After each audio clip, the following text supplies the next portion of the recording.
Duna, one of my favorite planets to visit.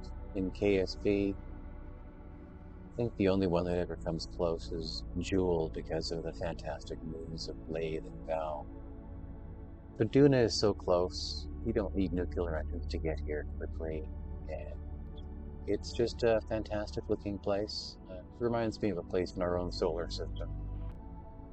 And today we're going to be doing something a little bit different. We're resuming a game that is a career mode play. We're around year 8, almost at the end of year 8, so just about into year 9. And this is our first crewed landing to Duna. We have a fair number of mods installed here.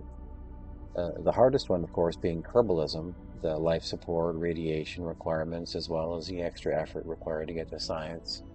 Make it pretty interesting, but we're just about wrapping up this career because the whole goal of this was to get out to Duna and back, and then once we'd completed that, we consider ourselves succeeded in our goals in completing this game.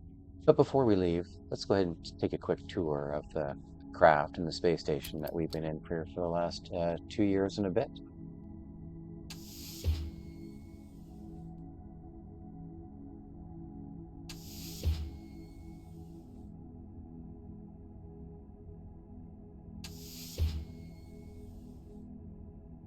And of course, we have another portal out here looking out into space, and it's like we see our Ike lander up there. That was a fun little mission out to Ike and back. Let's go see how the rest of our crew is doing.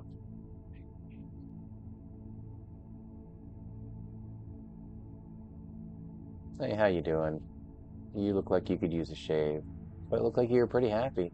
Time to go home, isn't it?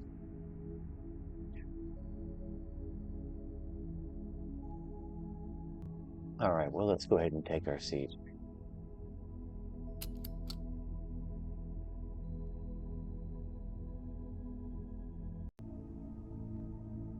And here we are having a look at things from the outside. This part of the craft is our return vessel. Here's our Ike lander. Here's the space station that was in orbit waiting for us when we got here. And here's the top half of the ascent module the crew used to return from the surface. Let's go ahead and undock and get on the way home.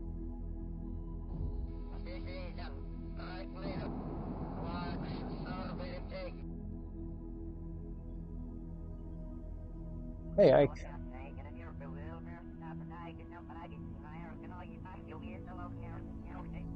We're already in a pretty optimal place here to get home. We need around 650 meters per second delta V. I'll go ahead and set up the burn, but while I'm doing that, I also want to talk a little bit about what's coming next. Because once we get this craft home and everyone's safely back on Kerbin, we're going to need something new to do.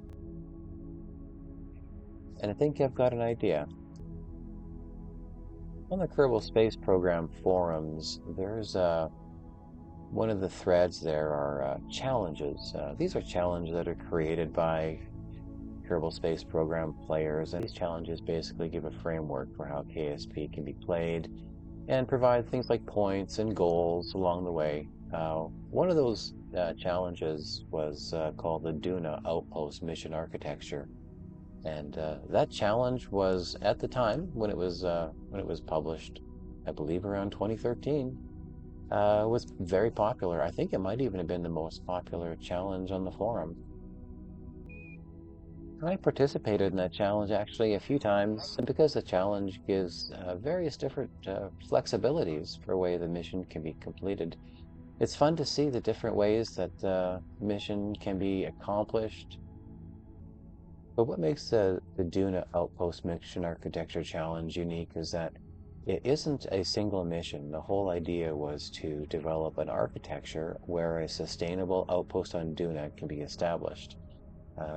It had certain requirements. You had to complete a landing by a certain date, and you had to have some sort of, and you had to account for things like life support and crew safety. And the challenge was completed by quite a few users, but eventually the person who was running the challenge, they stopped showing up on the forum, and so the challenge kind of eventually died. A few years later, I resurrected the challenge on the forum, and it was well received. Not quite as much as the original one, but I think by that time a lot of folks had moved on from that type of gameplay. But Um, I wanted to come back and revisit the Duna Outpost Mission Architecture Challenge from the KSP forums. And once we get our burn underway, we'll go ahead and have a look at that page and see what it looks like. It looks like we have a pretty efficient burn here, 611 meters per second. It's going to get us home in 341 days. We have about a year and a half worth of supplies on board. Looks like, well, a year and a little bit. 1 year, 152 days of food and water, or of water and oxygen. Food, we're doing pretty good. My concern here, we do have some folks that are kind of getting a little bit over-radiated and suffering from a few mental fatigue symptoms. Stressed and radiated. Well, we're hoping that we're going to get these guys home, but we'll go ahead and get this burn underway here in a moment. 5 seconds. Get your last good look at Duna, guys. That's nice. We had all 4 engines ignite. They've been sitting here in cold storage for a better part of 2 years.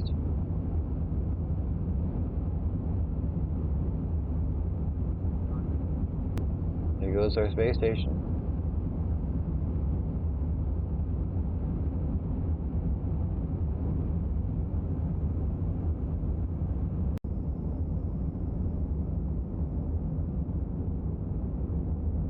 Engines off. Let's see how close we are. Make a quick adjustment if we need to. Sure, we have engines that are perfect for this. We'll just shut these down, like these little ones.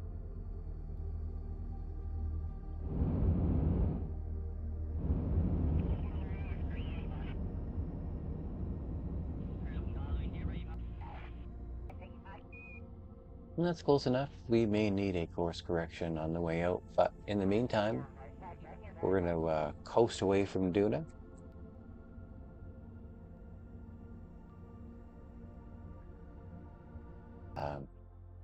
Let's go ahead and have a look. We have a quote here from Elon Kerman, the Duna Outpost mission architecture, because the future of urbanity is going to bifurcate in 2 directions. Either it's going to become multiplanetary or it's going to remain confined to 1 planet, and eventually there's going to be an extinction event. Elon Kerman. Those baleful words spoken by Elon Kerman at a recent event featuring his latest rocket design inspired by the Kerbal Federation to fully support an effort to establish a continuously Kerbal outpost on Duna. In order to accomplish this goal, Elon Kerman has offered an unlimited supply of his company's latest heavy lifter with some restrictions and requirements. The basic requirement is to land a minimum of 4 Kerbals on Duna before year 5, day 1, and then to develop and implement the mission architecture for a permanently Kerbal outpost on Duna before year 10, day 1. There's already a prototype of the heavy lifter on its way to the VAB and will be ready with payload for launch. Pad rollout on day 40. New lifters will be delivered on a regular, fixed schedule. Excitement is high for this endeavor, but in order to keep hardware contractors satisfied, achieving certain mission objectives will benefit the campaign's public opinion and ensure the rocket supplier will continue to provide lifters beyond year 10, day 1. All right, so that's the basic outline of the challenge. We have here, of course, a fair number of rules regarding the launch vehicle, the habitation and life support. There's mission end rules, other rules.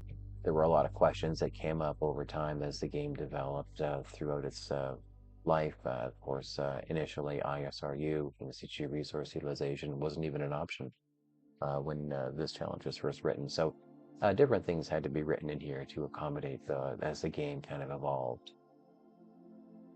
And then, of course, the scoring, your mission value based on how many Kerbal days you have on Duna. Mission efficiency has to do with the efficient use of the payloads that you lift. And scoring, some of the scoring things here, whether or not you have backup plans, if you're able to accomplish certain science objectives, if you develop a communication network, mobility with the rovers. And at the end, all the points are added up here and you're given a success rating. Another quote here from Elon Kerman, you need to live in a dome initially, but over time you could terraform Duna, so it's a fixer-upper of a planet. And that's essentially the goal of the game here, to achieve 29 or a 30. The Outpost is delighted with the Federation. The Outpost delighted the Federation with your exceptional achievement. Your retirement will be luxurious. If you manage to complete it in the most basic way possible, the Outpost failed dismally. The Federation debtor's prison is your new home. And if you meet some basic requirements, you get somewhere between 19 and 23 points. The Outpost was a success. You have met the minimum standards set by the Federation, but your life will not be easy. The observant eye might notice that these are taken directly from a game called Mule, which is a game from the 80s, written by Danny Bunton for Commodore 64 and Atari. And I've kind of repurposed those in-game quotes for the Duna Outpost mission architecture.